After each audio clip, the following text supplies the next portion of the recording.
A tall, lanky man walked into the bar and immediately started looking at the customers. He was really handsome and was dressed in a plaid shirt, jeans, and cowboy boots. No hat hiding his wavy hair with a streak of graying. Standard attire for this Western country bar. Even though he saw the woman he was looking for, he waited away from the bar where he could watch her without catching her eye. He waited until she had a couple drinks in her before making his move. She was with another woman at the bar, and both would occasionally get up to dance with one or more men who approached them. In each case, they declined the opportunity to join their dance partners at their table. It seemed like they were here to have a good time, not to pick up some guys. When she ordered her third drink, she didn't realize that the stranger had told the bartender to pour her a double, and he would pay the difference. When she was about to pay for her third drink, he intervened. "I'll pay for the lady's drink, if she doesn't mind." The woman stared at him for a while and finally said, "Just because I say yes to the drink, it doesn't mean I'll say yes to you." He smiled and told her he was fine with that. She raised her left hand to make her wedding ring more visible. "I understand you are married. Although you're quite an attractive lady, I have another reason to talk to you." She turned around on the bar stool to face him. "Oh, and what would that be?" Holding out his right hand, he said, "My name is Brandon Knight, and I write short stories." The woman looked skeptical but shook his hand. "I admit that's an unusual phrase. It might be funny to hear." Her friend intervened. "I'm going to go dancing. Are you okay?" "I'm fine. I'll be right here." After watching her friend walk out onto the dance floor, she continued, "So, what were you saying?" "The short stories I write are about cheating." "Treason? Is that why you're talking to me?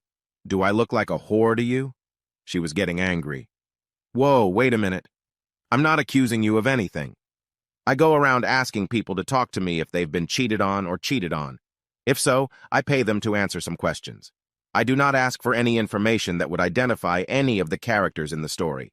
If the person doesn't want to answer any of the questions, I walk away, unless, of course, most of the questions are unanswered. A person can leave at any time.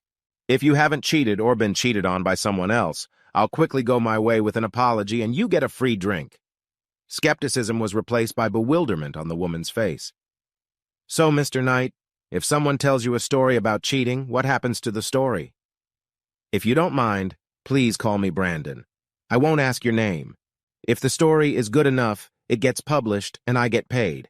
If it doesn't get published, I lose the money I paid that person and all the costs associated with getting the story." "And how much money do you pay people for their stories?"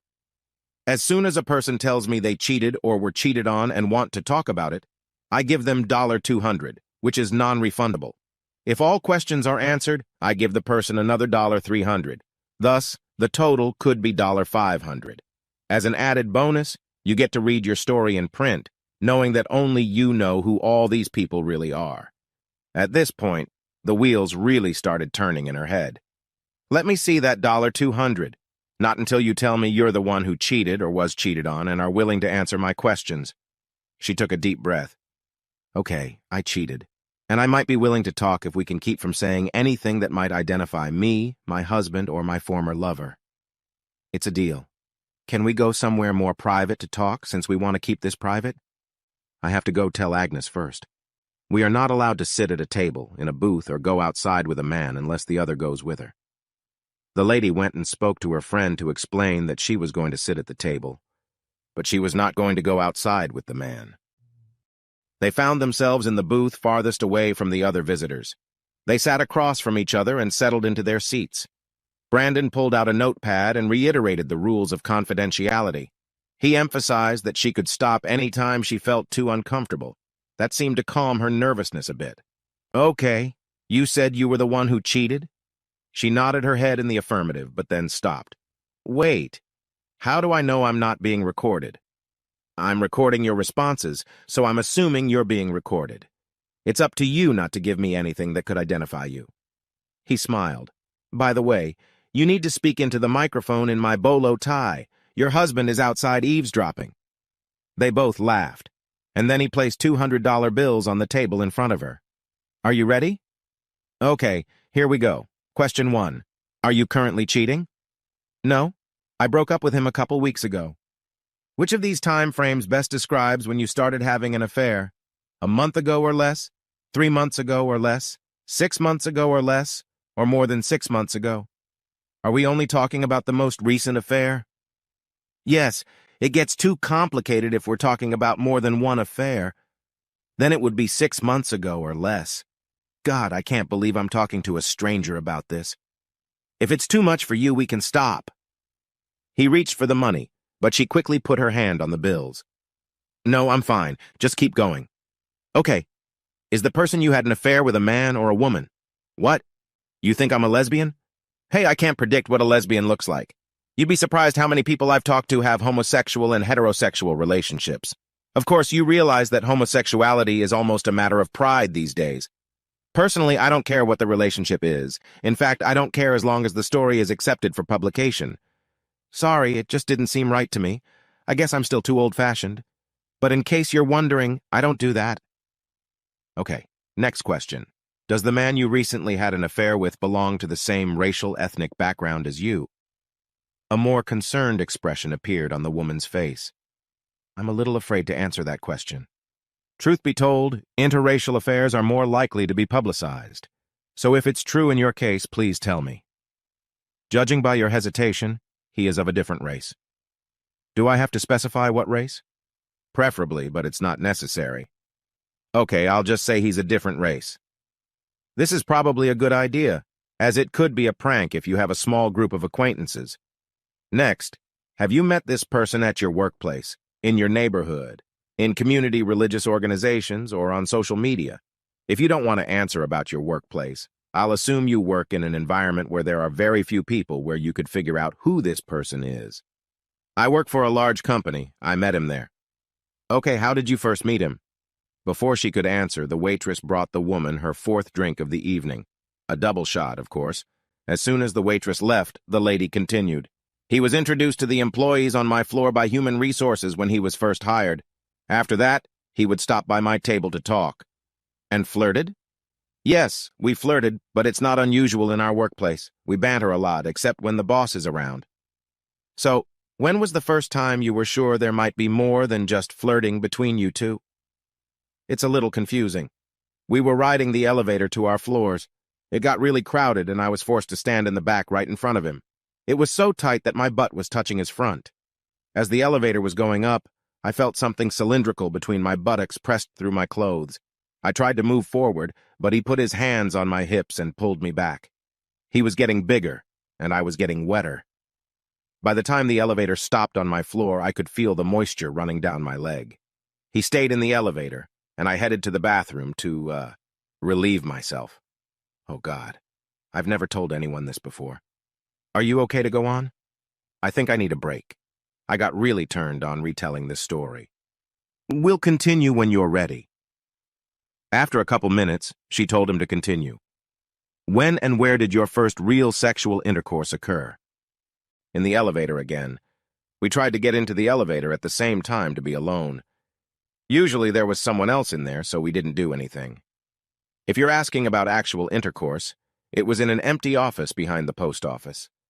I was the only one with a key to it. We shared a desk. For which of these reasons did the affair end? Guilt, he lost interest, you lost interest, you got caught, you couldn't find a safe place, other? Other. I ended it because I found that if an affair with the same person lasts a very long time, you tend to become careless and the likelihood of getting caught increases. When you have sex for so long, the arousal factor wanes too. Sex with the person you love can become as boring as sex with your husband. I couldn't believe it, but one time I actually yawned during sex with my last lover. She blushed and giggled at the memory. Brandon offered, I realize these questions are getting very personal. I appreciate your candor. However, let me know if they become too uncomfortable. Again, I assure you that your answers are completely confidential. Do you want to continue? Do I get the other $300? No, not yet. Okay, then go ahead. I'm almost done talking. Did you have a preferred sex position? All the positions were good, but I think I like cowboy and reverse cowboy the best. Doggy was good, too. And what types of sex do you prefer? Oral, anal, regular? Favorites? Is there an answer to all of the above? She grinned and finished her fourth drink of the evening. Do you think you'll have another affair? If you mean, will I pursue someone intentionally? Then the answer is no. Will I take advantage of a good opportunity if I get one? Then the answer is yes. It's not on the questionnaire, but how do you define good opportunity? Well, if the guy is hot, and the time and place we're meeting makes it unlikely we'll get caught. Does it matter if he's married or not? No, if it doesn't matter to him, why should it matter to me? It would be hypocritical to make it matter when I cheat on my husband. This brings us to the next questions. What do you think was the main reason or reasons that made it acceptable for you to cheat on your husband? 1. Was he inadequate in bed? 2. Did you want sex more often than he wanted? 3. The excitement of a secret affair? 4. You drank too much alcohol and got carried away? 5. Did you fall in love with someone else? 6. Other. I don't consider my husband inadequate. I wish he was bigger, took more time for foreplay, bathed more often before sex, and spent more time. In fact, now that I think about it, I'm probably having sex with another man because my husband is just one man. Having multiple options for sex is the main reason I do it, and the excitement of hiding it. It takes a lot of work and planning, you know? Brandon and the woman were interrupted by her friend Agnes, who said, I'm going to sit at the table with Fred. I think it's okay now that you've done it. Don't worry, we're not going out. Hearing no objection, she and Fred moved to another booth out of hearing range. Are we almost done? My friend has a habit of getting into trouble, and I promised to keep an eye on her tonight. Yeah, almost done. How do you think your husband would react if he found out? Would he hit you, kick you out, leave, threaten divorce, seek divorce, retaliate? Or would he forgive you and beg you to stay with him? If he wanted you to stay, would he have agreed for you to leave your lover, or would you have had to give him up? Ooh, that's hard to think about. Of course I wondered. Being caught is part of the excitement, which is probably the main reason I keep having affairs. My conclusion is this. First, I need to do everything in my power to make sure he doesn't find out anything. If he did, he would probably threaten divorce, but I think he would back down once I begged him not to and promised never to do it again. I do love him, and he has been a good husband, father, and even an adequate lover. Sex on the side is just something I want, and it won't really hurt our marriage. He knows he wouldn't handle the financial division that divorce usually leads to poorly. As long as he doesn't have pictures, videos, or audio tapes, he would have no reason to get more than 50-50. I really don't want to talk about this. It's just too depressing. It was very interesting. I think it will make a story that I can easily sell. All that's left is... The woman caught a glimpse of a man heading toward their booth. It was her husband. Honey, it's good to see you. This is, Mr. Knight. He's a writer. He's interviewing me for a story he's writing about happy marriages. He says there are too many stories about cheating spouses, and he wants to even the score. Hey, Brandon. Hi, Lester. A look of horror and shock appeared on the woman's face. You two know each other? The husband spoke completely calmly. Of course I hired him. Brandon is a private investigator. She felt like she was treading water in concrete shoes. Honey, I just made up this crazy story to get some money. He was stupid enough to think I was telling the truth. You see, I have $200 and he owes me another $300. However, I could tell by the look on her face that she realized she was caught. Nice try. You always were a quick thinker on the fly. I'm sorry you couldn't resist. Sorry, I forgot. You said you preferred the writing position. Lester, how did you know what I said? Brandon said, I lied about the interview being confidential. I didn't lie about the microphone in my bolo tie. The woman cried. Lester announced, Well, Brandon, I guess I owe you $100. Still sobbing, she asked, You only paid a private detective $100 to spy on me? No, my dear, I paid much more than that. You were very good at hiding your affair. When he couldn't find any evidence through regular surveillance, Brandon suggested this scam to trap you. I bet him $100 that you'd be too smart to fall for it. Looks like I was wrong. By the way, the correct answer to what your husband would do if he found out is divorce. No, you wouldn't divorce me over a harmless affair, would you? You want to bet?